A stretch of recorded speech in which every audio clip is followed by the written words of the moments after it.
How you Hi guys, doing? how are you? Rachel, we're good. So Asher, I do have to start by saying this is a big deal for me because I'm a huge Billy Batson fan. So I'm very, very excited to talk with you guys today. With this movie, it feels to me like this generation's Jennifer's Body in the way Mm. that like I was very into like that high school dynamic. And so for you both, what was it about this movie that made it so exciting? Um, for one, I think we got to play in a movie that reminded us of our classic, 2000s, late 1990s teen high school movies, but it brought a deeper level to it because we revealed that these stereotype characters that you know well and love, there are deeper levels to them. No one's just a jock. It's a jock with emotions. It's my character's the nerd, but he's a nerd with self-confidence that's out of this roof. Capri, she's this mean girl, but truly she comes from a loving place that's just sometimes misinterpreted or mispresented. So I just thought it was really cool to take something that we all love in these movies, these like Mean Girls type movies, but putting a spin on it and then adding ghosts. I mean, how can you not love it? I mean, look, there's nothing left to say. I mean, that was just a great answer, right?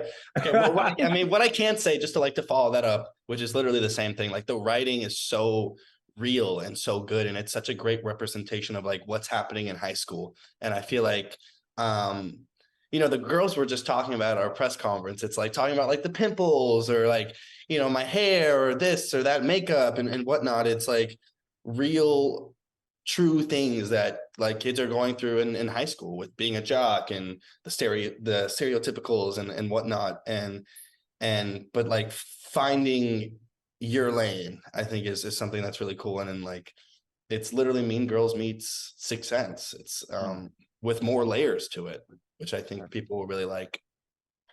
Yeah, and I think what's really fun, obviously, is that there is that supernatural element because who doesn't like watching something that's like a girl talking to a ghost? Right. But you guys make it so fun because you do play against the stereotypes. And I went to a high school where none of us were the stereotypes. Like the theater kids were cool, so it was weird. Mm. Because I was like a theater kid, but also popular. Me Didn't make any sense. too. Me Yeah, it didn't too. make any sense. Tell them. Tell them, talk your talk. Come on. With a movie like this, is that kind of fun for you guys to play? Because it's okay, you both just said, yeah, we were the popular kids, but theater kids, to play like an actuality of high school versus what we've kind of known in Hollywood. Because I know when I was younger, I was afraid of high school because I was like, I've seen movies, I'm good. Right. Yeah, I mean, I think it's just fun to explore how everyone is so different but so the same. Everyone's just out there looking for that acceptance, and Yeah. we all go about it in different ways. And I think that's what's cool about this movie is anyone can see themselves in this film because we're not just seeing it from one perspective. We really try to show everyone's perspective and how no one's wrong and no one's right. It's Right. just our human experience of trying to grow and learn to love ourselves. Yeah, and so I always kind of like to end on this, which is hard sometimes for movies, but I feel like this one has a great message. What do you guys hope audiences take away when they see Darby and the Dead? You You got it, brother. question. Yeah, I know I got it. You swear. um, I mean, I hope they can take away.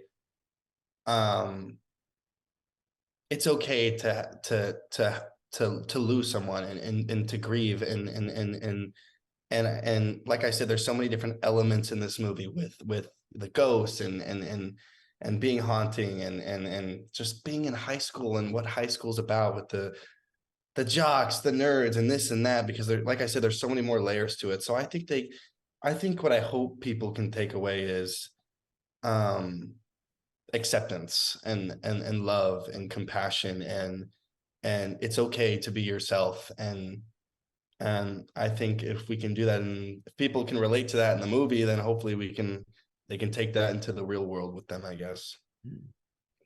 I would say I hope people take from this film that it's okay to grieve in different ways. And the best thing we can do is empathize and lean on each other and learn to laugh through the pain and uh, cry together. It's better than crying alone. So, yeah. Reach. Yeah, Amen. I can't wait for audiences to get to see this. It's so exciting to have a kind of new teen comedy-ish movie, new but also spin. be so serious. Yeah, it's a new Yes. spin. It's so good. Thank you both so much. I can't wait to see everything you guys do, which Thanks, also Rachel. includes Shazam too. But Thanks, I can't wait Rachel. to see what you guys do. Thank you. 2023. Nice to meet you. Yeah. Bye bye. See ya.